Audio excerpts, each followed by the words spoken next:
से हैं बढ़िया है क्या? मैं भी बिल्कुल बढ़िया हूँ और आज हम आ गए हैं हमारा नेक्स्ट टॉपिक के साथ। हेडिंग लगाएंगे पोटेंशियल एनर्जी। क्या है हेडिंग है आज की हमारी? पोटेंशियल एनर्जी के बारे में आज हम डिस्कस करेंगे। लास्ट टाइम हमने वर्क एनर्जी थ्योरम के ऊपर बातें करी थी। तो ये है वर्क पावर एनर्जी का नेक्स्ट वीडियो और देखें आज पोटेंशियल एनर्जी क्या होती है। समझिए, पोटेंशियल एनर्जी वैसे तो डिफाइंड है कंजर्वेटिव फोर्सेस के लिए। तो फर्स्ट हम स्टार्ट करें, ये कंजर्वेटिव फोर्स क्या है? कंजर्वेटिव फोर्स बेटा ऐसे फोर्स जिनका वर्क डन पाथ पे डिपेंड नहीं करता। जैसे एक बच्चे से मैंने कोई क्वेश्चन पूछा, जस्ट लाइक कि अगर मैं ए से बी पर गया कुछ इस तरीके से, तो मैंने कोई वर्क डन किया। If I move from A to B, अगर मैं ए से बी की तरफ गया तो मैंने कुछ वर्क डन किया, ठीक। अगर मैं ए से बी किसी और रास्ते से जाता हूं, यानी कि मैंने वर्क डन कुछ और किया होगा, दोनों बार वर्क डन डिफरेंट आया होगा। दोनों बार वर्क डन क्या आया होगा? डिफरेंट। यानी कि ए से बी जाने पर एक बार वर्क डन W1, एक बार W2, यानी कि वर्क डन दोनों बार सेम नहीं है।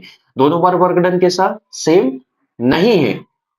अगर वर्क डन सेम नहीं है तो यहाँ पे जो फोर्स इन्वॉल्व है वो नॉन कंजर्वेटिव फोर्स है। यानी कि एक वर्क आपने जो निकाला, जो वर्क आपने कैलकुलेट किया, जिससे आपने फोर्स इनटू डिस्प्लेसमेंट वगैरह किया होगा, उसमें जो फोर्स है बेटा वो इस बात पर भी डिपेंड करता है कि आप ए से बी किस रास्ते से गए थे। तो जब फोर्स पाथ डिपेंडेंट हो तो वर्क डन भी पाथ डिपेंडेंट होगा।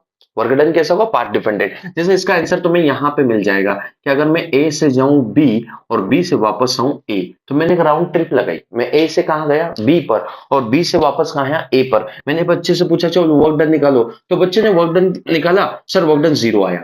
क्यों जीरो आया? क्योंकि work done is equal to force into उसने डिस्प्लेसमेंट किया। उसने कहा सर आप ए से बी पर गए और बी से वापस ए पर आ गए, तो सर आपका डिस्प्लेसमेंट नहीं हुआ, दैट्स व्हाई यहां पर अब मैं डिस्प्लेसमेंट को जीरो रखूं तो वर्क डन जीरो आएगा। इट मींस अगर उसने वर्क कैलकुलेट किया है तो जो फोर्स इन्वॉल्व है, उस फोर्स को उसने जब रखा तो उसने देखा कि उसने से पॉइंट्स पर उसको डिफाइन किया। इनिशियल पॉइंट क्या है और फाइनल पॉइंट क्या है ना। वर्क की डेफिनेशन क्या कहती है? फोर्स इनटू डिस्प्लेसमेंट रखना है। परंतु अगर फोर्स ही पाथ पर डिपेंड करेगा तो डिफरेंट पाथ से जाओगे तो वर्क डन अलग आएगा। पर इमेजिन कर, अगर फोर्स पाथ पर डिपेंड नहीं करता तो ए से बी के बीच का डिस्प्लेसमेंट तो कांस्टेंट ही है, यानी कि वर्क डन सेम आता।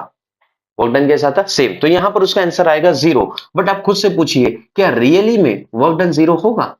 आप अपने घर से रोज कोचिंग के लिए, स्कूल के लिए निकलते हैं और वहां से वापस आते हैं अपने घर पे, तो आपका डिस्प्लेसमेंट कितना हुआ? जीरो। डिस्प्लेसमेंट कितना हुआ? जीरो। क्या आप स्टार्ट भी घर से हुए थे और एंड भी आपने कहा किया? घर पर। Displacement zero. क्या इसका मतलब क्या मैंने पूरे दिन कोई वर्क नहीं किया?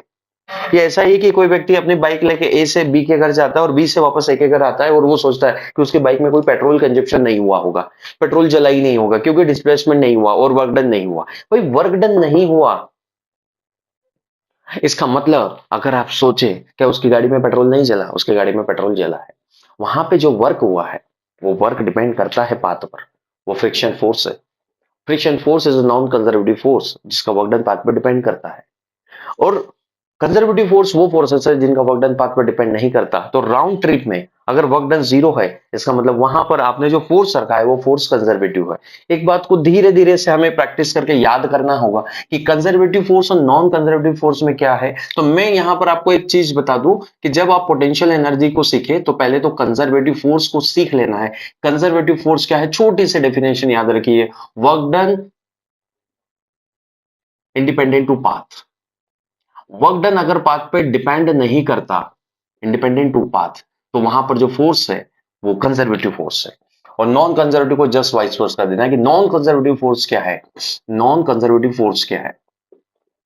भाई ऐसा फोर्स जिसका वर्क डन पाथ पर डिपेंड करे, यानी कि work done depends on path.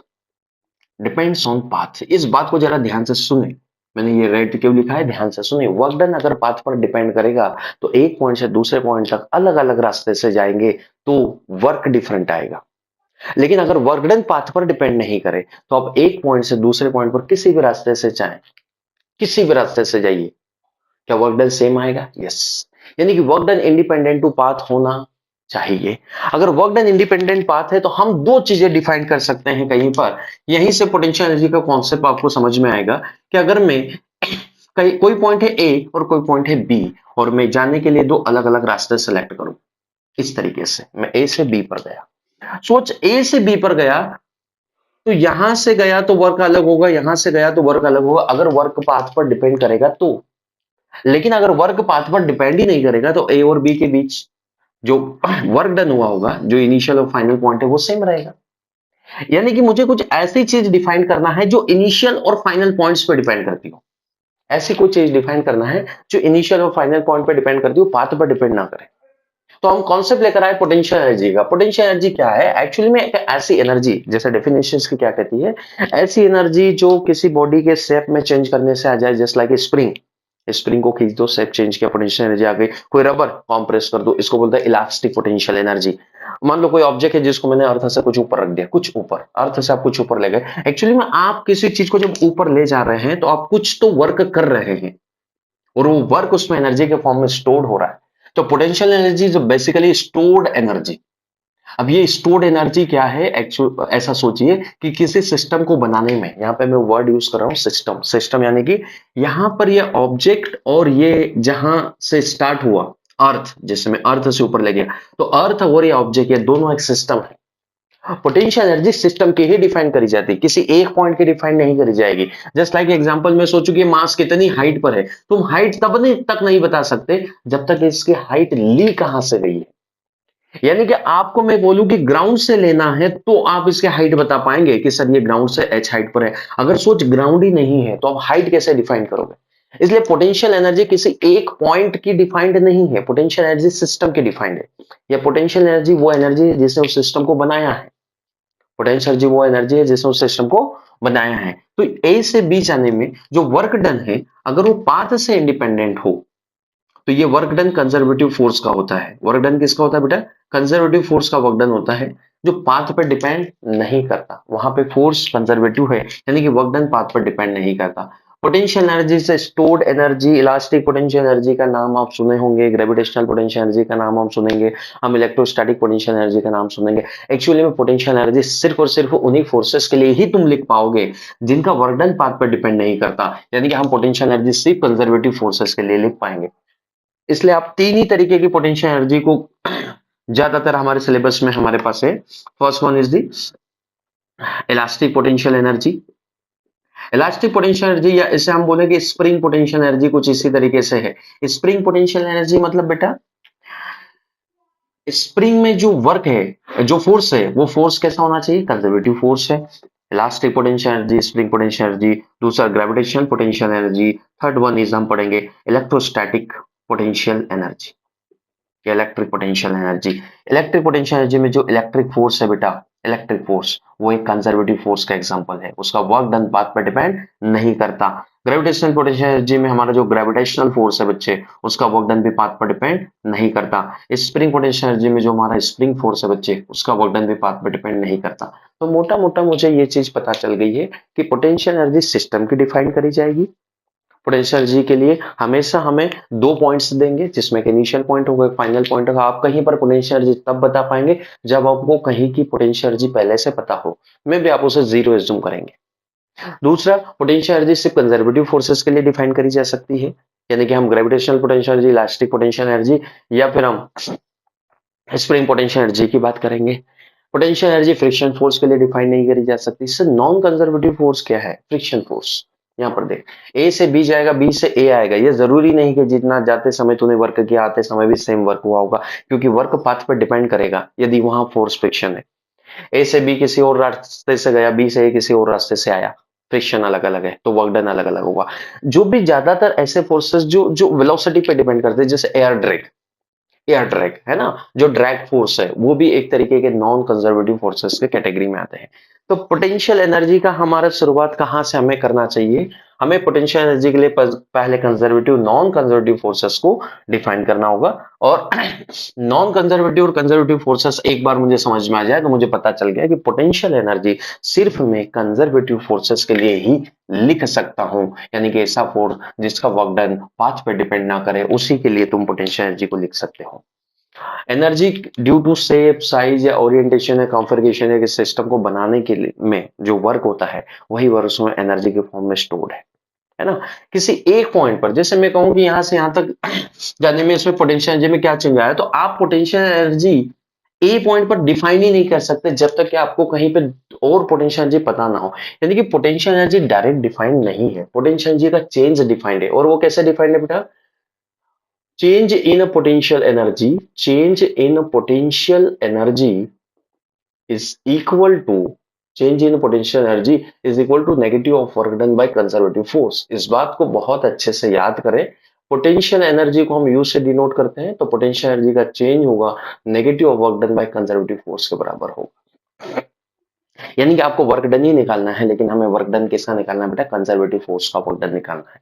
Conservative force का वर्क डन है वही मेरी पोटेंशियल एनर्जी के बराबर होगा। चेंज मतलब पोटेंशियल एनर्जी को क्या लिखेंगे? Potential energy final minus potential energy initial is equal to negative of work done by conservative force.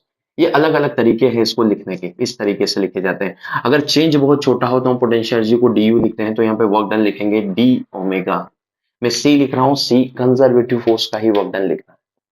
तो यहाँ पर इन दोनों तरफ में इंटीग्रेशन करोगे पोटेंशियल एनर्जी में कितना चेंज आया, तो यहाँ पर इनिशियल, यहाँ पर फाइनल, और यहाँ पे लिखा जाएगा potential energy final minus potential energy initial. इसे लिख सकते हैं माइनस ऑफ, देखो फोर्स को लिखना है, क्या मैं एफ डॉट डी आर लिख सकता हूँ? एफ क्या है? एफ सी क्या है? कंजर्वेटिव फोर्स का वर्क डन। ये एक रिलेशन भी है बेटा। यानी कि अगर हमसे बोला जाए कि पोटेंशियल एनर्जी को initial minus final potential energy क्या होगा, कैन आई राइट लाइक कि work done by conservative force, work done by conservative force. देखो पॉजिटिव मैंने साइन क्यों लिखा? मैंने इनिशियल माइनस फाइनल लिखा है। रियलिटी में ये चेंज क्या अच्छा होता है? फाइनल माइनस इनिशियल, तो negative of work done by conservative force. Most of the time, most of the बहुत सारे सवालों में ये जो work done by conservative force है, इसको एक्सटर्नल फोर्स के बराबर लिया जाएगा। क्योंकि सुनना, जब किसी ऑब्जेक्ट को आप ऊपर उठा रहे हैं, मान लेते हैं कि मैं किसी चीज को ऊपर उठा रहा हूं, तो मैंने एक एक्सटर्नल फोर्स ऊपर लगाया होगा, ग्रेविटी से नीचे लगा रही होगी, जो कि उसका एक कंजर्वेटिव फोर्स है। ग्रेविटी कहां फोर्स लगा रही होगी बेटा? नीचे की तरफ इसको ग्रेविटी एक फोर्स लगा रही होगी। यस, नीचे की तरफ ग्रेविटी इसको फोर्स लगा रही होगी। जब आप इसे ऊपर ले जा रहे हैं, तो हम ये सोचते हैं कि फिनोमिना काफी स्लो हुई है, काफी स्लो, बहुत स्लो, यानी कि इसमें कोई काइनेटिक एनर्जी इन्वॉल्व नहीं है, काइनेटिक एनर्जी में कोई चेंज इन्वॉल्व नहीं है। इस प्रोसेस को काफी स्लो किया गया, उठाने के प्रोसेस को बहुत धीरे से। अगर बहुत धीरे से उठाया जा रहा है, तो ये माना जा सकता है कि जितना फोर्स नीचे लग रहा है उतना ही ऊपर लगेगा, क्योंकि नेट फोर्स जीरो होगा तभी तो एक्सेलरेशन जीरो होगा, और एक्सेलरेशन जीरो होगा तभी तो उसकी वेलोसिटी कांस्टेंट होगी। आप उसको स्लो ले जा रहे हैं, कांस्टेंट वेलोसिटी ले जा रहे हैं, इसका मतलब उसके ऊपर नेट फोर्स जीरो है। और अगर नेट फोर्स जीरो है, तो क्या एक्सटर्नल फोर्स कंजर्वेटिव फोर्स के बराबर होगा? Yes sir no? Conservative force कहां लग रहा है? नीचे। एक्सटर्नल फोर्स कहां लग रहा है? ऊपर। यानी कि इन दोनों की डायरेक्शन कैसी है? अपोजिट। तो यहां पर क्या लिखा जा सकता है? यहां पर मैंने work done by conservative force लिखा है, इसे इसे यहां पर लिखिए। यहां पर मैं ऐसा लिख सकता हूं, work done by external force. यानी कि एक्सटर्नल फोर्स कितना वर्क डन करेगा वो भी आपको निकालना है, तो आप चेंज इन पोटेंशियल एनर्जी निकाल दीजिए। साइन वगैरह का आपको ध्यान रखना चाहिए। Change in potential energy is negative work done by conservative force. Either you can write initial minus final is equal to work done by conservative force. Conservative force का work done और external force का work done magnitude में same होगा, परंतु direction में कैसा होगा? Opposite. Direction में कैसा होगा? अपोजिट होगा। तो मैंने यहाँ पे पोटेंशियल एनर्जी को डिफाइन किया। पोटेंशियल एनर्जी डिफाइंड नहीं है, पोटेंशियल एनर्जी का चेंज डिफाइंड है। और पोटेंशियल एनर्जी कैसे क्वांटिटी है? स्केलर। कैसे क्वांटिटी बच्चे? स्केलर क्वांटिटी है, पॉजिटिव हो सकती है, नेगेटिव हो सकती है, जीरो हो सकती है। पोटेंशियल एनर्जी, एक और बात, फ्रेम ऑफ रेफरेंस पर डिपेंड करती है, लेकिन पोटेंशियल एनर्जी का चेंज फ्रेम ऑफ रेफरेंस पर डिपेंड नहीं करता। पोटेंशियल एनर्जी में अगर कोई चेंज हो रहा है, अभी मैं आगे आपको एक्सप्लेन करूंगा, चेंज मतलब उन दोनों के बीच का डिफरेंस, आप कहीं से भी जाओ डिफरेंस चेंज नहीं होगा, अलग अलग रास्ते से जाएंगे होगा, पर अगर मैं बोलूं कि इनिशियल माइनस फाइनल करिए, तो पोटेंशियल एनर्जी का चेंज, पोटेंशियल एनर्जी का चेंज कभी भी फ्रेम ऑफ रेफरेंस पर डिपेंड नहीं करता। तो जो चीज समझ में आई है उसे कॉपी कर लें। Change in potential energy negative of work done, मैं हटा रहा हूं, कॉपी करें। बहुत बढ़िया। चलो देखो, और कंजर्वेटिव, नॉन कंजर्वेटिव और पोटेंशियल एनर्जी के बारे में क्या है जरा देखें। तो हमने क्या सीखा बच्चे? हम कि पोटेंशियल एनर्जी डिफाइंड नहीं है, पोटेंशियल एनर्जी का चेंज डिफाइंड है, और उसको इस तरीके से डिफाइन किया गया है कि potential energy final minus potential energy initial is equal to minus of work done by conservative force या plus of work done by external force. इससे बहुत सारी बातें बनेगी बेटा। कंजर्वेटिव फोर्स का वर्क डन लिखना है तो आप लिख सकते हैं minus F dot D R. अभी बताएंगे इसमें भी R1 से कहा R2, इनिशियल से फाइनल आप कहीं जाते हैं। तो जरा इसको समझे, इस एक्सप्रेशन को मैंने ऐसे क्यों लिखा है। अगर हम इलेक्ट्रोस्टैटिक की बात करें या हम ग्रेविटेशनल पोटेंशियल एनर्जी की पहले मैं बात करूं कि ग्रेविटेशनल पोटेंशियल एनर्जी कैसे लिखी गई है, सुनना। हमारे पास अर्थ है और हमने कहा कि अर्थ की पोटेंशियल एनर्जी जीरो है। ये हमने कहा नहीं, हमने माना है। एक्चुअली में वो जीरो नहीं है, वो -G m m अपॉन में आर है ना। जीरो नहीं है, हमने यहाँ पर जीरो मान लिया, हमने यहाँ पर जीरो एज्यूम कर लिया, इनिशियली जीरो एज्यूम कर लिया। और मैं किसी ऑब्जेक्ट को बच्चे यहाँ से h हाइट पर ले गया। कितने हाइट पर ले गया? h हाइट पर ले गया, यानी मेरा डिस्प्लेसमेंट h है। किसी समय अगर मैं चेक करूं कि किसी समय मुझे यहां पर ले जाने में वर्क डन कितना करना पड़ा होगा, तो वर्क डन किसी भी टाइम पर अगर आप इसे पकड़े तो बेटा किसी भी टाइम पर अगर आप इसे पकड़ेंगे, इसके ऊपर फोर्सेस देखिए, नीचे कौन लग रहा होगा इसके ऊपर? mg, जो ग्रेविटेशनल फोर्स है। ऊपर कौन लग रहा है उसका? ऊपर बेटा ऊपर हम लगा रहे होंगे एक्सटर्नल फोर्स। यही से पता चल रहा है एक्सटर्नल फोर्स ऊपर, ग्रेविटेशनल फोर्स कहां लग रहा है? नीचे। तो वर्क डन क्या होगा? Work done is equal to, मैं लिख सकता हूं फोर्स इनटू डिस्प्लेसमेंट, क्योंकि यहाँ पे फोर्स कांस्टेंट ही है। वेरिएबल लिखे तो वेरिएबल लिख दें, फोर्स इनटू डिस्प्लेसमेंट। और डिस्प्लेसमेंट मान लेते हैं यहाँ पर हमारा कितना हुआ, किसी भी समय हम उसको मान लेते हैं h ले लो या dx ले लो, जो भी आप लेना चाहे। मैंने यहाँ पे ds ले लिया, ds। कहां से कहां तक बेटा? जीरो से आप h हाइट तक ले गए, तो उसको जीरो से h आपको लिखना है। जरा वर्क डन निकालिए, कंजर्वेटिव फोर्स का वर्क डन। पहले कंजर्वेटिव फोर्स देखे, फोर्स कहां लग रहा है? नीचे। ले कहां जा रहा है? ऊपर। वर्क डन पॉजिटिव या नेगेटिव? तो वर्क डन आएगा नेगेटिव। तो नेगेटिव फोर्स की वैल्यू डाल दें। फोर्स की वैल्यू कितनी रखेंगे बच्चे? mg। और इंटीग्रेशन से बाहर आ जाएगा, इंटीग्रेशन के अंदर कौन आएगा? ds। और यहाँ पे जीरो से लेके h, तो आप इसे सॉल्व करेंगे तो मेरा आंसर आया mgh। कितना आंसर आया बेटा? mgh। ये क्या है? ये वर्क डन है। जीरो से लेकर ऊपर h हाइट तक ले जाने में किया गया वर्क डन है। जीरो से h हाइट तक ले जाने में किया गया वर्क डन है। मुझे तो सर पोटेंशियल एनर्जी चाहिए। क्या चाहिए बच्चे? Potential energy. तो देखो, potential energy final minus potential energy initial is equal to work done by negative work done by conservative force. Potential energy at final point minus potential energy at initial point negative of work done by conservative force। conservative force का work done कितना है बेटा? Minus mgh। मैं direct भी कर सकता था, mg नीचे h ऊपर। तो जब इसे निकाला गया तो ये मेरे पास आया mgh आया। ये mgh आया, potential energy final minus potential energy initial. Initial potential energy आपने जीरो मान के रखी है, तो ये टर्म जो मेरे पास इनिशियल पोटेंशियल एनर्जी है, इसे जीरो रखूंगा तो मुझे एफ पॉइंट पर पोटेंशियल एनर्जी mgh मिलेगी। यानी कि पोटेंशियल एनर्जी डिफाइंड ही नहीं है, उसका चेंज डिफाइंड है कि अगर यहां पर पोटेंशियल एनर्जी जीरो है तो यहां mgh है। तो एक्चुअली में जो आपने वर्क डन किया है वो चेंज इन पोटेंशियल एनर्जी के बराबर है। चेंज इन पोटेंशियल एनर्जी मतलब final minus initial, final minus initial. अगर मैं यहां से इस बात को प्रूव करूं कि एक्सटर्नल फोर्स का वर्क डन निकालिए, तो work done by external force निकालिए, work done by external force. ध्यान से देखिए, work done by external force, ये मेरे पास मास है, इसको मैं कहां ले जा रहा हूं? ऊपर। एक्सटर्नल फोर्स कहां लग रहा है? ऊपर की तरफ। ऑब्जेक्ट मूव भी कहां कर रहा है? ऊपर की तरफ। यानी कि डिस्प्लेसमेंट भी ऊपर है, ये भी ऊपर है, वर्क डन पॉजिटिव आएगा। फोर्स कितना लगेगा? देखो, अगर आप इसे स्लोली ले जाते हैं, स्लोली, बहुत ही स्लो बेटा में ले जाऊंगा, तो जितना फोर्स ऊपर है उतना ही नीचे है, क्योंकि नेट फोर्स उसके ऊपर जीरो है। इन दैट टाइम मैं लिखूंगा फोर्स इनटू डिस्प्लेसमेंट। फोर्स कितना लिख दो? mg के बराबर। एक्सटर्नल फोर्स किसके बराबर होगा बच्चे? mg के बराबर। और कितनी हाइट पर ले जाएंगे? h हाइट पर ले जाएंगे। तो ये मेरे पास आया, देख, mgh। एक्सटर्नल फोर्स का work done positive, external force का work done positive, gravitational force का वर्क डन नेगेटिव, क्योंकि ग्रेविटेशनल फोर्स कैसा फोर्स है? Conservative force. क्या बात समझ में आई? हाँ, पोटेंशियल एनर्जी ने क्या मदद करी? पोटेंशियल एनर्जी ने ये मदद करी है कि मुझे बार बार वर्क डन निकालने के लिए लंबी मेथड ना करना पड़े। यहाँ पे तो कांस्टेंट फोर्स तो निकाल लिया, स्प्रिंग वगैरह में तो वेरिएबल फोर्स है। तो पोटेंशियल एनर्जी कहा कि आपको वर्क डन चाहिए ना, तो आप मुझे इनिशियल बता दीजिए, आप मुझे फाइनल बता दीजिए। ये बिल्कुल वैसा ही है जैसे कि आपको मैं बोलूं कि यहाँ इस तरीके से समझिए कि ये मेरे पास फ्लोर है, ये जीरो है, यहाँ पर मेरे पास 10 मीटर है, और ये मेरे पास हाइट ऊपर वाली ये 15 मीटर है। और मैंने आपसे पूछा बताओ यहां से यहां ये कितनी हाइट है, तो कितनी बताओगे बेटा? 15 मीटर माइनस 10 मीटर, 5 मीटर। यानी कि आपको यहाँ की पता है, यहाँ की पता है, इन दोनों का चेंज बता दो, तो यहाँ से यहाँ तक की जो हाइट है वो मुझे पता चल जाएगी।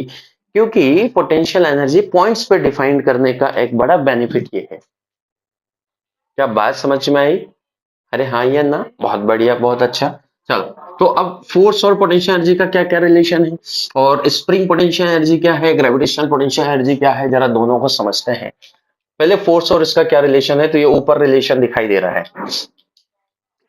ऊपर रिलेशन दिखाई दे रहा है। इसे अच्छे से याद करेंगे बच्चे, ऐसा अच्छे से याद करेंगे। अब हम निकालते हैं हमारे स्प्रिंग की पोटेंशियल एनर्जी कैसे निकाली गई। एक्चुअली में पोटेंशियल एनर्जी का कॉन्सेप्ट थोड़ा सा वर्क डन इजी वे में निकल जाए उसलिए लाया गया है। तो पहली मेरे पास है spring potential energy. Spring potential energy, spring जानते हैं ना, स्प्रिंग। हाँ, बहुत बढ़िया। तो सपोज मेरे पास एक स्प्रिंग है बच्चे, और ये उसकी नेचुरल लेंथ है। मैंने उसको एक्सटेंड किया भाई साहब, मैंने उसको x1 से x2 इतनी दूरी तक उसको खींच दिया। कोई फोर्स लगाया, फोर्स लगाया होगा इधर, तो स्प्रिंग फोर्स लगा होगा अंदर की तरफ। स्प्रिंग फोर्स कितना होता है बेटा, minus of k x. Spring force कितना होता है, माइनस के एक्स। एक्स क्या है बेटा, उसमें एलोंगेशन। तो मैंने स्प्रिंग को कहां से कहां तक खींचा बेटा, मैंने स्प्रिंग को पहले x1 तक खींचा, और फिर x1 से कहां तक खींचा, x2 तक।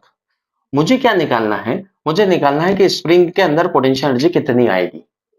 क्यों आएगी, सुनना, क्योंकि आपने स्प्रिंग को खींचा, आपने उसके शेप में चेंज किया, आपने कुछ वर्क डन किया, वो वर्क डन उसमें एनर्जी परफॉर्मेंस स्टोर्ड हुआ। कितनी एनर्जी आएगी, ये डिपेंड करता है कि आपने उसको कितना खींचा हुआ है, यानी कि कहीं ना कहीं पोटेंशियल एनर्जी में एक्स्ट्रा फंक्शन आएगा। परंतु आपको कहीं पर एक जगह पर पोटेंशियल एनर्जी पहले से बताना पड़ेगी, उसके रेस्पेक्ट में बताई जा सकती है। पोटेंशियल एनर्जी किसी रेस्पेक्ट में बताई जाएगी, यानी कि इनिशियल पॉइंट आपको लेना पड़ेगा। जनरली हम नेचुरल लेंथ पर इसका इनिशियल पॉइंट लेंगे। फर्स्ट अगर मैं पूछूं कि what is the work done by conservative force, क्या कहता है बेटा, वर्क डन निकालना है F is equal to spring force into यहाँ पर स्मॉल सा डिस्प्लेसमेंट हमने लिया है dx। ओके, स्प्रिंग फोर्स को हम लिखेंगे minus of k x, and the small displacement जो मेरे पास dx मैंने लिया है एज इट इज। कहां से कहां तक आपने स्प्रिंग को खींचा, from x1 to x2 position मैंने उसको एलोंगेट किया। तो I will get minus of k, minus of k x का differentiation x square by 2 from x1 to x2।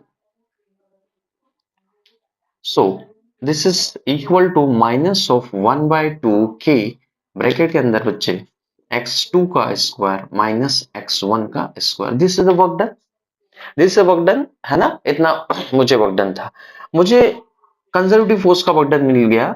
अब अगर मैं इसमें चेंज इन पोटेंशियल एनर्जी निकालूं, चेंज इन पोटेंशियल एनर्जी यानी कि मैं इसमें लिखूं potential energy final minus initial, potential energy final minus initial.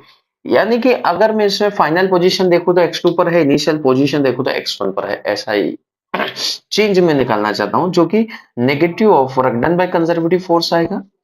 तो कंजर्वेटिव फोर्स का वर्क डन हमारे पास कितना है वो हम लिख देते हैं। कंजर्वेटिव फोर्स का work done negative of half of के x2 माइनस x1 का, x2 का स्क्वायर x1 का square. So minus and minus plus, so this will be equal to half of k x2 square minus x1 square। जरा ध्यान से समझें, this is the change in potential energy.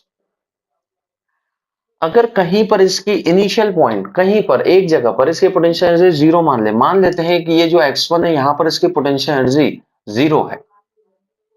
वैसे मानते तो हम इन पोजीशन पर है, पर x1 पर पोटेंशियल एनर्जी जीरो हो, तो यहाँ पर पोटेंशियल क्या होगी, ये दूरी को मान लो बच्चे x, तो यहाँ पर पोटेंशियल एनर्जी क्या होगी, अकॉर्डिंग टू दिस फॉर्मूला यहाँ पर पोटेंशियल एनर्जी हाफ ऑफ के, x2 को मान ले, x2 को मान ले x, तो half of k x square. This is the potential energy.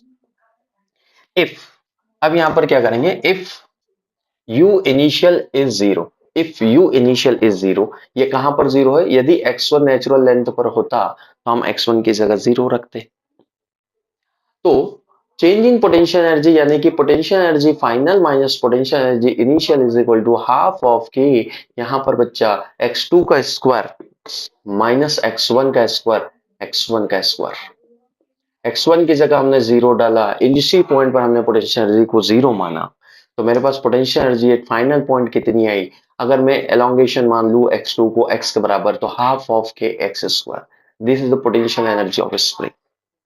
जब स्प्रिंग में कितना एलोंगेशन किया गया, एक्स एलोंगेशन किया गया। भाई ये दोनों बार वैलिड है, अगर आप एलोंगेशन करोगे तब भी, और जब आप स्प्रिंग में कॉम्प्रेशन करोगे तब भी, जब कॉम्प्रेस करोगे तब भी सेम फॉर्मूला है, एलोंगेट करोगे तब भी सेम। ओके, तो देखो, यदि मेरे पास इस तरीके से कोई क्वेश्चन है, मान लेते हैं कि हमारे पास एक स्प्रिंग है बेटा, और स्प्रिंग नेचुरल लेंथ पर है एल।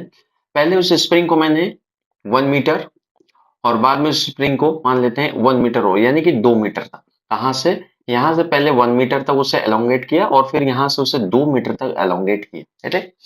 मैंने कहा कि स्प्रिंग की पोटेंशियल एनर्जी में चेंज बताओ कितना हुआ होगा, है ना।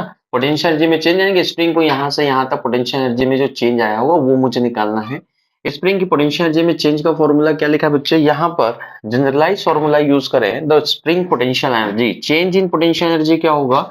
Change in potential energy is half of के फाइनल, है ना। फाइनल मतलब x2 का स्क्वायर, x2 कितना है यहाँ पर? x2 है 2 मीटर, नेचुरल लेंथ से उस x2 लेंगे तो x2 का 2 का स्क्वायर और यहाँ पे 1 का स्क्वायर, तो that will be half of k, यहाँ पर 4 माइनस 1, तो this is 3/2k। This is the change in potential energy, this is the change in potential energy. अगर मुझे वर्क डन इसमें पूछा जाएगा तो वर्क डन कितना होगा बेटा? एक्सटर्नल फोर्स ने कितना वर्क डन किया होगा, जितना पोटेंशियल एनर्जी में चेंज हुआ उतना ही किया होगा, लेकिन कंजर्वेटिव फोर्स का वर्क डन कैसा रहा होगा?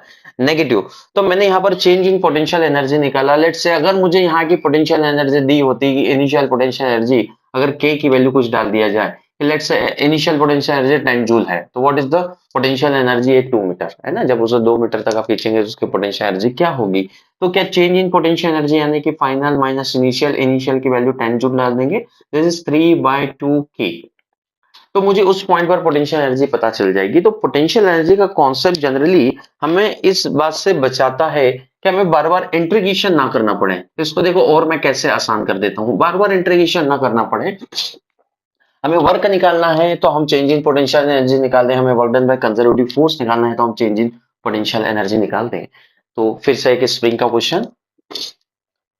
ओके, सो सपोज वही हमारे पास एक स्प्रिंग है, मैंने कहा कि इसको 1 मीटर एलोंगेट किया गया। मैं डेटा ऐसा ले रहा हूं ताकि थोड़ा सा इजी हो। इसका के की वैल्यू डाल देते हैं 100। के की वैल्यू कितनी बेटा? 100। स्प्रिंग कांस्टेंट होता है के। ये मेरे पास स्प्रिंग है, मैंने इसे 1 मीटर तक एलोंगेट किया। तो स्प्रिंग के अंदर पोटेंशियल एनर्जी कितनी है? मैं यहाँ पर इसकी पोटेंशियल एनर्जी इनिशियली लिख देता हूँ। इसकी स्प्रिंग की initially potential energy half of k x square, क्योंकि मैंने इसको नेचुरल लेंथ से एलोंगेट किया, तो that will be half of इन के की जगह पे 100 एक्स स्क्वायर, यानी कि 1 मीटर आपने इसको किया, तो ये मेरा आंसर आएगा 50 जूल। इनिशियल पोटेंशियल एनर्जी कितनी है? 50 जूल। ठीक, इसे और फर्दर मैंने और फर्दर खींचा, सेम। मैंने इस बार इसको 3 मीटर तक खींचा, यहां से 3 मीटर तक। अगर 3 मीटर करूंगा तो यहाँ पर इसकी फाइनल पोटेंशियल एनर्जी कितनी आई? तो फाइनल पोटेंशियल मेरे पास कितनी आएगी बेटा? हाफ ऑफ के की जगह 100, हाफ ऑफ के इंटू कितना एलोंगेट किया? पूरी नेचुरल लेंथ से यहां तक कितना आपने एलोंगेट किया बेटा? 3 का स्क्वायर। यहाँ पर इसकी पोटेंशियल एनर्जी कितनी आई भाई साहब? ये आएगी 1/2 इंटू यहाँ पर 100, और ये आ रहा है 9, तो दैट विल बी 900 यानी 450 जूल। यहाँ पर इसकी पोटेंशियल एनर्जी 450 जूल है। तो इस पॉइंट से इस पॉइंट तक स्प्रिंग को खींचने में वर्क डन कितना होगा? यहाँ पर वर्क डन कितना किया होगा मुझे वो निकालना है। वर्क डन यहाँ पर मैंने कितना किया होगा? एक्सटर्नल फोर्स का वर्क डन निकालना है। तो एक्सटर्नल फोर्स का वर्क डन होता क्या है? Change in potential energy. External force का वर्क डन यानी कि आपको चेंज इन पोटेंशियल एनर्जी निकालना है। तो work done by external force, work done by external force change in potential energy. तो एक्सटर्नल फोर्स का वर्क डन है पोटेंशियल एनर्जी का change, final minus initial, 450 minus 50 that is 400 joule. ये work done किया होगा। स्प्रिंग ने कितना work done किया होगा? तो work done bye spring force same आएगा बट नेगेटिव आएगा, 400 जूल। स्प्रिंग का वर्क डन कैसा आएगा? Negative. Spring always negative work done करेगा। पोटेंशियल एनर्जी कितनी है बेटा स्प्रिंग की? पोटेंशियल एनर्जी कितनी है? तो जब उसको 3 मीटर तक खींचा तो 450, जब उसको 1 मीटर तक खींचा तो 50, और यहां से यहां तक जब उसे मैंने खींचा तो ये मेरे पास इसका जो डिफरेंस है बच्चे, वो डिफरेंस मेरे पास आया 400 जूल। कितना आया बेटा? डिफरेंस मेरे पास कितना है? 400 जूल। अगर आप इसे वर्क कैलकुलेट करना चाहे तो वर्क कैसे निकालेंगे? तो work done bye spring force आप कैसे निकालते हैं? It is a minus of 1/2 के, माइनस ऑफ 1/2, या माइनस ऑफ 1/2 ब्रैकेट कहां से कहां तक आपने इसे x1 माइनस x2 यानी कि आपने इसे इनिशियल से फाइनल तक खींचा होगा, उसका स्क्वायर करना है। इट इज -1/2, के की वैल्यू डाल दो, के की वैल्यू स्प्रिंग कांस्टेंट हमने 100 लिया है। इनिशियली कितना है भाई साहब 1 माइनस, फाइनली कितना है 1 1 माइनस, और फाइनली उसको कितना खींचा गया 3 मीटर, तो यहाँ पर 1 माइनस 3, 1 माइनस 3। तो ये मेरे पास कितना आया work done bye spring force initial, हाँ सॉरी इनिशियल माइनस फाइनल, यहाँ पे माइनस साइन नहीं आएगा क्योंकि आपने इनिशियल माइनस फाइनल किया। 1 माइनस 3 और 1 का स्क्वायर 3 का स्क्वायर, स्क्वायर में से बेटा है ना 1/2 के एक्स स्क्वायर, एक्स इनिशियल का स्क्वायर एक्स फाइनल का स्क्वायर, 1 का स्क्वायर माइनस 3 का स्क्वायर, तो 1/2 it is how much, it is equal to approx 50 and this is 1 9 8 और 400 जूल। तो ये मेरे पास वर्क डन आया स्प्रिंग फोर्स का, कितना आया 400 जूल। स्प्रिंग फोर्स एक कंजर्वेटिव फोर्स है, तो इतना करने के बजाय मैं यहां से डायरेक्ट भी तो निकाल सकता हूँ कि वर्क डन। अच्छा यहाँ पर कितना है मेरे पास -400 जूल, कहाँ दिक्कत हुआ है, ओके ओके ओके ओके, इसको इसको क्या कर दिया हमने, final minus initial, final x2 minus x1 है ना, हाँ माइनस साइन में से, यहाँ पे माइनस आएगा ना, माइनस माइनस साइन में से, तो -400 जूल, -400 जूल। तो कैसे अगर स्प्रिंग में आप वर्क डन करते हैं तो आपको वर्क डन कैसे निकालना है, आपका वर्क डन कैसा होगा, पॉजिटिव स्प्रिंग का वर्क डन कैसा होगा, नेगेटिव पर आपको चेंज इन पोटेंशियल एनर्जी यहाँ पर काफी यूजफुल टर्म है जो हमारी मदद करती है। एक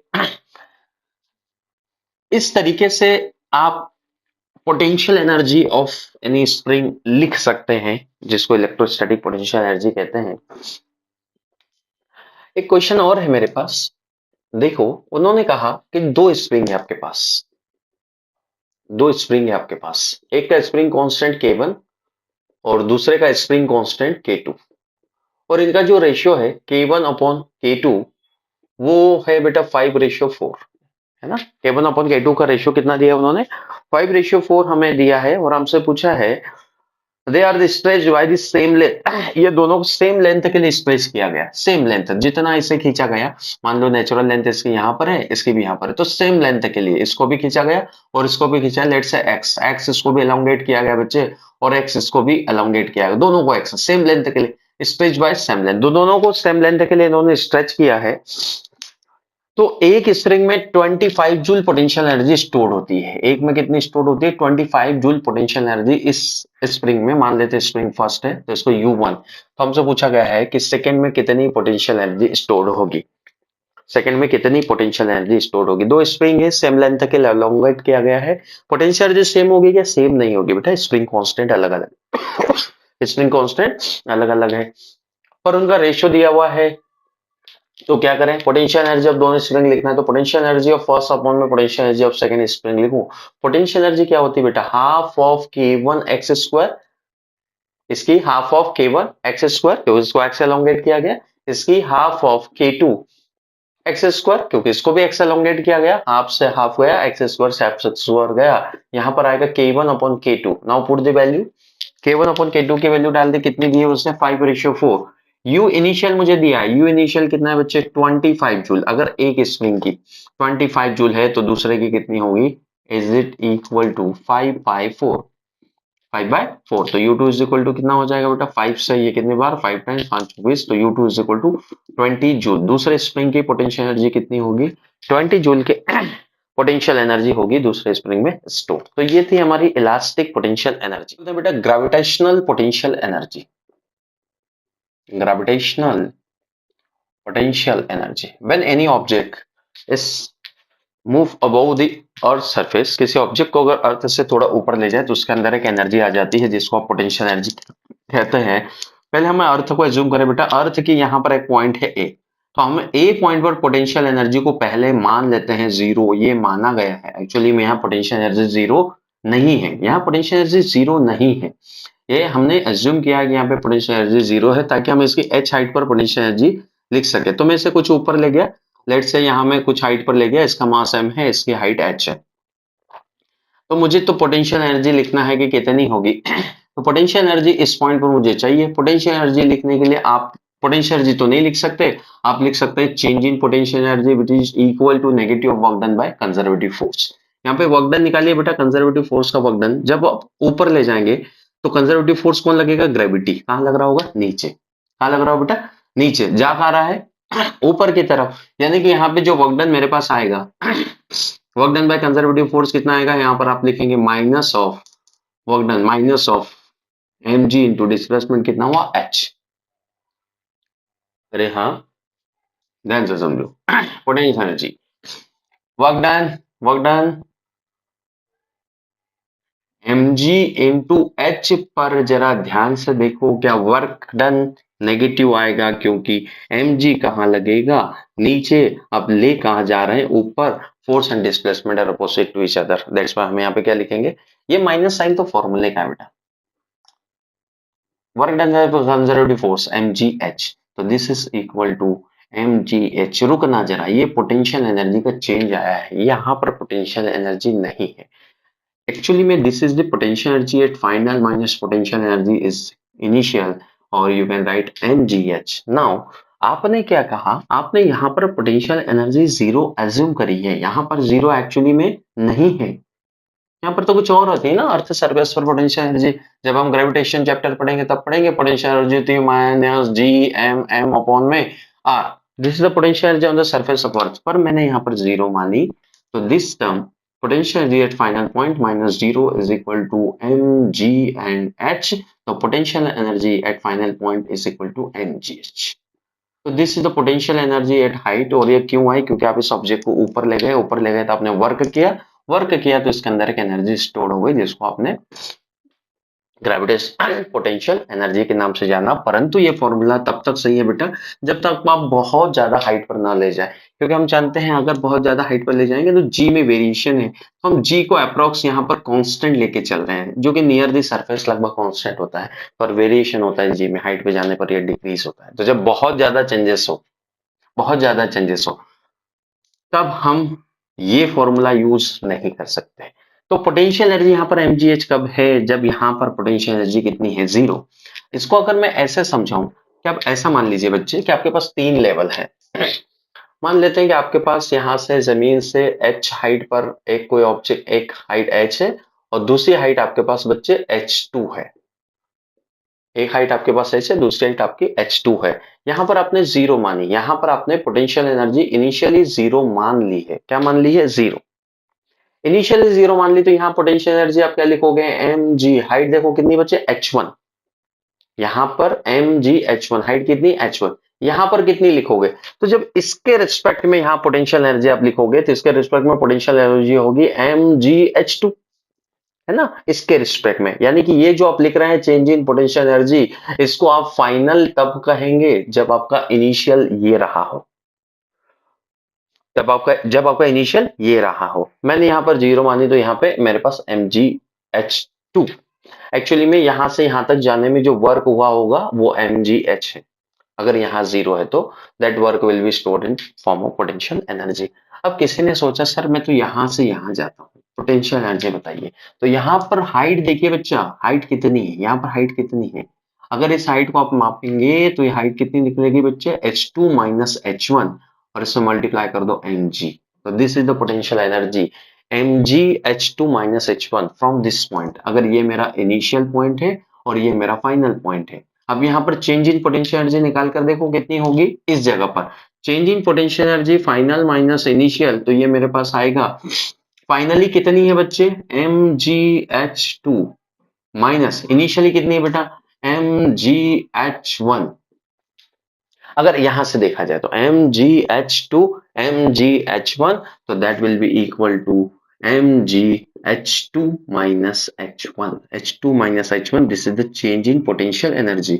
और इसको सिंप्लीफाई किया जाए तो तुम ऐसा मान लीजिए बच्चे कि अगर मैं इससे रेफरेंस लेवल जीरो मान लूं, कैसे मान लो बेटा, जीरो, तो अगर मैं ऊपर जाऊंगा तो पोटेंशियल एनर्जी कितनी हाइट पर ऊपर गए आप, h2 माइनस h1, मान लेते हैं हाइट h ही है, ऐसा ले लो। मान लो कि यहां पर आपका रेफरेंस लेवल है जीरो और मैं गया ऊपर, h ऊपर गया, तो पोटेंशियल एनर्जी कितनी बेटा, mgh। मान लो मैं x नीचे गया तो मेरी पोटेंशियल एनर्जी माइनस mgx। ऊपर गए तो पोटेंशियल एनर्जी एम जी एच, नीचे गए तो potential energy minus m g x. Minus क्यों आया? क्योंकि ये वही बात है बच्चे, ये इनिशियल है और ये कौन सी है? फाइनल है। तो जब आपने फाइनल माइनस इनिशियल किया, दिस माइनस जीरो किया, तो मेरे पास एम जी एच आया। लेकिन अगर मैं दिस माइनस जीरो करूंगा तो आंसर मेरे पास नेगेटिव आएगा। This is the potential energy at that point. तो जब हम किसी लेवल से ऊपर जाएंगे तो हम पोटेंशियल एनर्जी को पॉजिटिव, नीचे जाएंगे तो नेगेटिव। पोटेंशियल एनर्जी हमेशा लिखने के लिए आपको ये जो रेफरेंस पॉइंट है बेटा, इस रेफरेंस पॉइंट को काफी अच्छे से समझना होगा कि पोटेंशियल एनर्जी आप किस पॉइंट के रेस्पेक्ट में लिख रहे हैं। क्योंकि पोटेंशियल एनर्जी सिस्टम की लिख रहे हैं। किसकी लिख रहे हैं आप? सिस्टम की पोटेंशियल एनर्जी लिख रहे हैं। बहुत बढ़िया, क्या बात समझ में आई? इसमें work done by conservative force कैसे निकालेंगे? तो माइनस एमजीएच आप करेंगे तो माइनस, और यहाँ पर आपके पोटेंशियल एनर्जी आ जाएगी। ये कब है बच्चे? जब अपने अर्थ सरफेस पर पोटेंशियल एनर्जी को जीरो माना है। रियलिटी में वो पोटेंशियल एनर्जी जीरो नहीं होती। अब देखो कैसे सवाल पूछा गया मुझसे। सवाल कुछ इस तरीके से आया कि मान लेते हैं कि आप किसी ऑब्जेक्ट को इस 3 लेवल पर ले गए। ये मान लेते हैं 2 मीटर है बच्चे, और ये मेरे पास 4 मीटर है।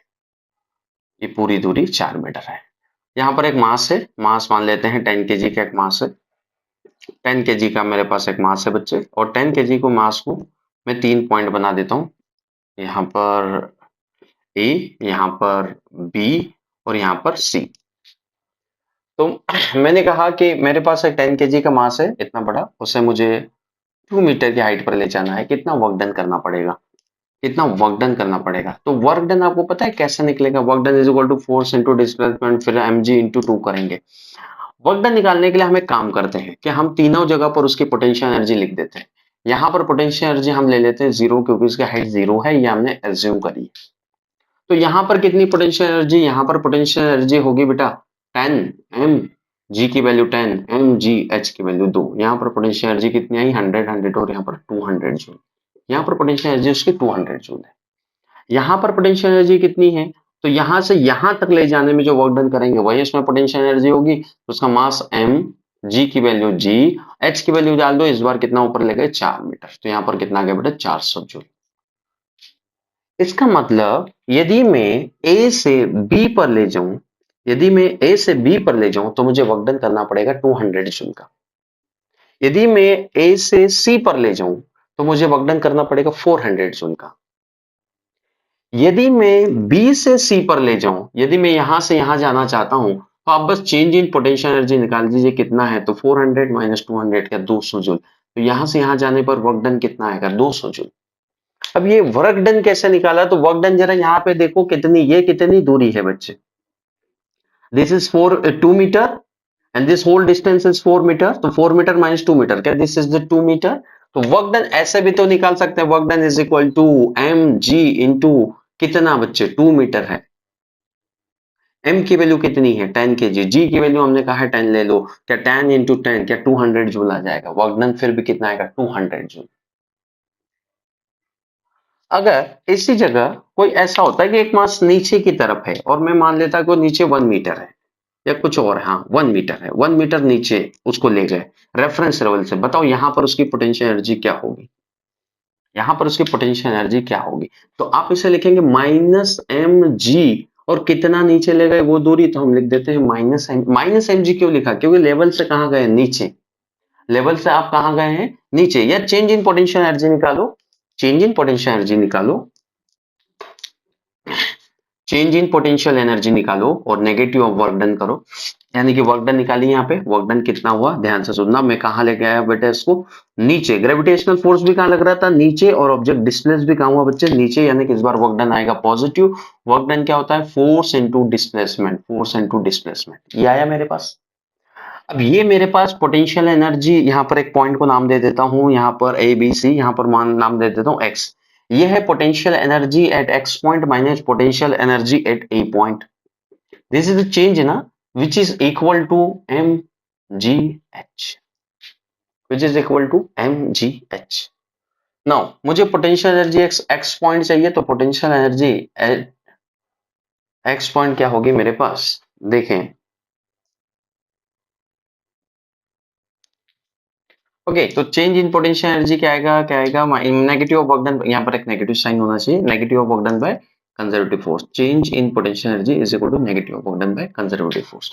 तो ऑब्जेक्ट नीचे गया, ये भी डिस्प्लेसमेंट भी नीचे हुआ एट 1 मीटर, कितना यहाँ पर हम h ले लेते हैं कि यहाँ पर h हुआ है नीचे की तरफ 1 मीटर, 1 मीटर नीचे की तरफ हुआ, और यहाँ पर कौन सा साइन बचा, change in potential energy minus, so that will be minus, and potential energy is x point is equal to minus of mgh plus potential energy at point A।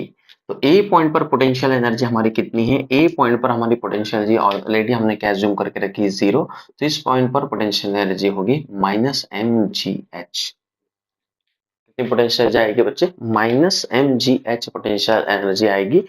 तो ग्रेविटेशनल पोटेंशियल एनर्जी जब किसी object को आप earth surface से कुछ height पर ले जाते हैं तो उसमें जो एनर्जी स्टोर होती है उसको आप ग्रेविटेशनल पोटेंशियल एनर्जी कहते हैं।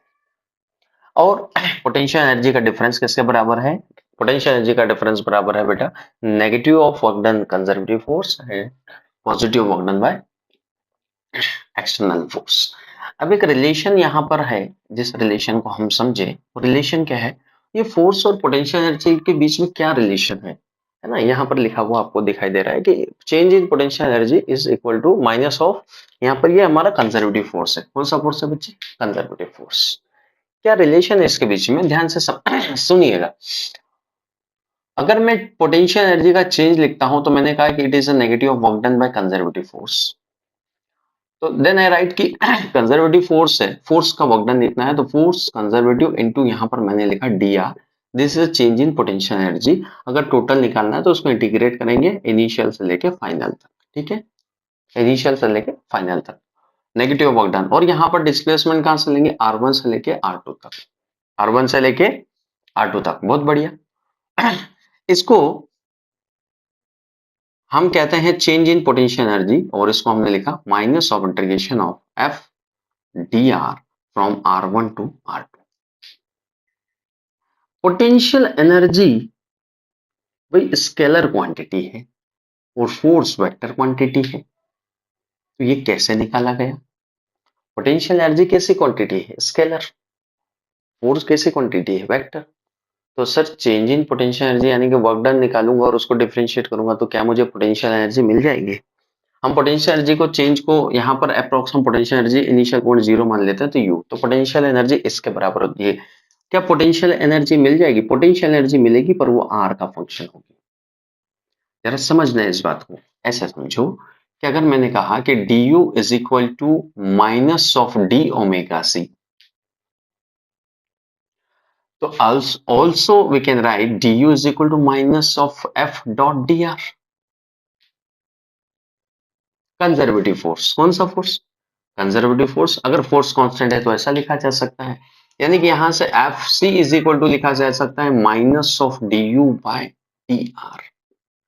Force is a negative gradient of potential energy, force is a negative gradient of potential energy, कौन सा फोर्स, कंजर्वेटिव फोर्स। यानी कि जब फोर्स दिया हो तो इंटीग्रेट करके माइनस साइन लगा के पोटेंशियल एनर्जी निकाली जा सकती है। जब पोटेंशियल एनर्जी दी हो तो उसका डिफरेंशिएशन करके और आगे माइनस साइन लगा के फोर्स निकाला जा सकता है। अच्छा, पर फोर्स कैसी क्वांटिटी है, वेक्टर। अगर फोर्स वेक्टर क्वांटिटी है तो यहाँ पे जो डिफरेंशिएशन है बेटा, ये डिफरेंशिएशन हमें पार्शियल डिफरेंशिएशन यूज करना है। कौन सा डिफरेंशिएशन, पार्शियल डिफरेंशिएशन।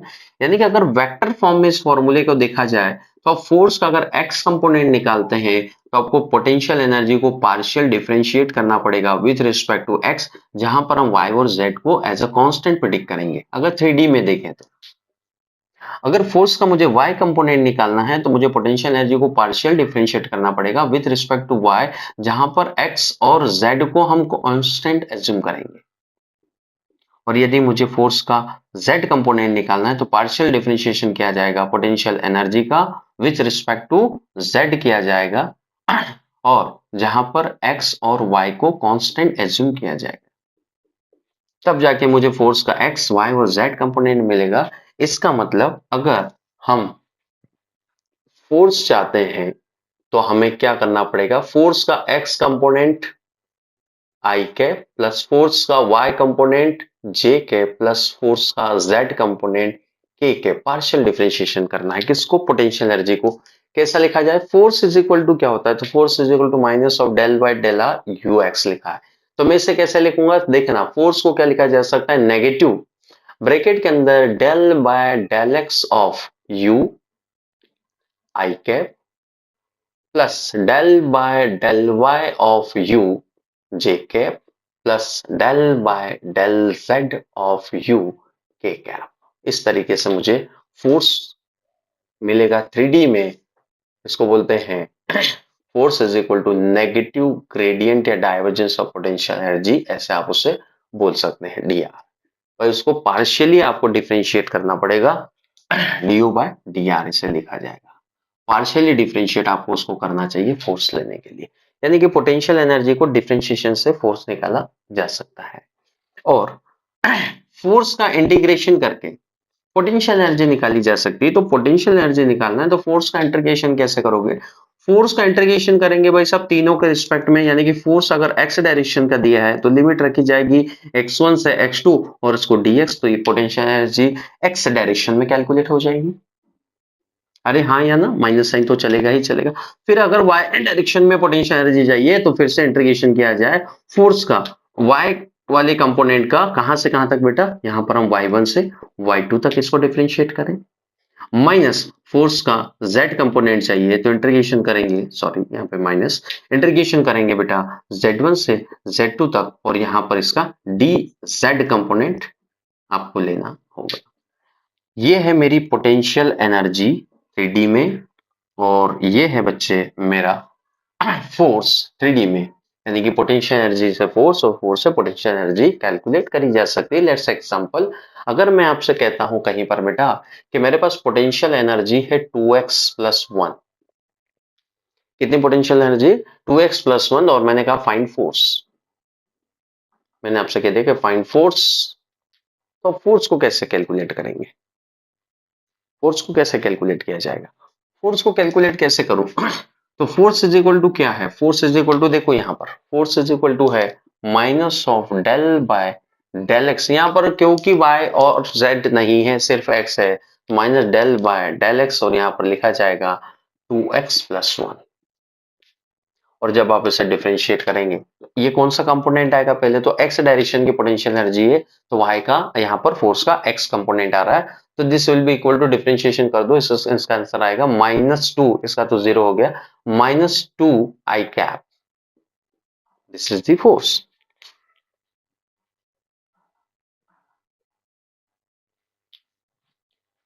ओके, और देखिए अगर मुझे कहीं पर लेट्स से पोटेंशियल एनर्जी, ये थोड़ा ऐसा फंक्शन लिया ना, हम लेते हैं potential energy x Y z, है ना, कहीं पर potential energy x Y z का फंक्शन है, and you have to find conservative force या फाइंड फोर्स एट, मैं यहाँ पे पॉइंट भी मेंशन कर देता हूँ 1,1,1, इस पॉइंट पर मुझे फोर्स चाहिए कि फोर्स कितना लग रहा होगा। ऑब्वियसली पोटेंशियल एनर्जी एक स्केलर क्वांटिटी है लेकिन फोर्स एक वेक्टर है, तो हमें इसे किस तरीके से डील करना है, जब मुझे फोर्स पूछा गया है तो मुझे पोटेंशियल एनर्जी को 3 बार, है ना, 1 2 और 3 बार, यानी कि पार्शियल डिफरेंशिएट करना है। आ जाओ तो जरा इस क्वेश्चन को बनाते हैं, कैसे बनाएंगे, स्क्रीन को पॉज करें और कोशिश करें कि आप क्वेश्चन सेल्फ सॉल्व कर पाए।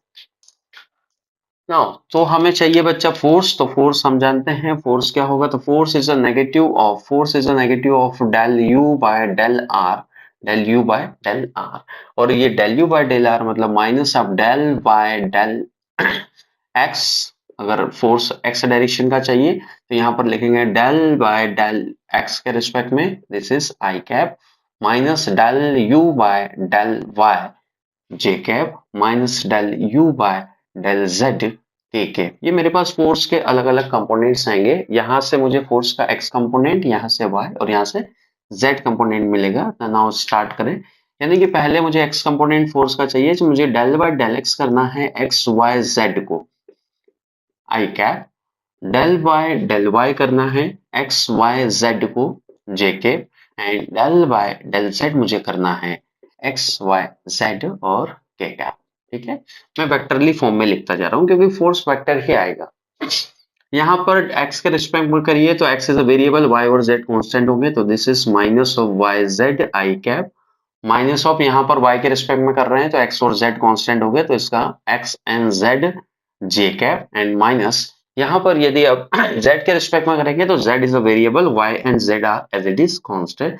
दिस इज अ फोर्स, ये हमारे पास फोर्स आया कहाँ पर, x y और z पॉइंट पर। हमसे पूछा गया है कि f एट 1,1,1 पर हमें फोर्स बताना है। Now put the value of x y z is 1 1 1, तो विल गेट द फोर्स। सो यहाँ पर -1 इंटू 1 1 आई कैप, यहाँ पर -1 इंटू 1 1 जे कैप, यहाँ पर -1 इंटू 1 यहाँ पर 1 के कैप, है ना। तो फोर्स मेरे पास आया माइनस ब्रैकेट के अंदर आई कैप प्लस जे कैप प्लस के cap. This is the value of force at point 1,1,1। अगर मैग्नीट्यूड ऑफ फोर्स हमसे पूछे तो हम इसका मैग्नीट्यूड भी निकाल सकते हैं, under root of scalar component का स्क्वायर यानी कि +1 square 1 square and 1 square, it's √3 newton. This is the magnitude of force, this is the magnitude of force. क्या बात समझ में आई? तो जब अगर आपको कहीं पर फोर्स फाइंड करना हो और पोटेंशियल एनर्जी दी हो तो आप इस तरीके से उसे डिफरेंशिएट करके, पार्शियल डिफरेंशिएट करके निकाल सकते हैं।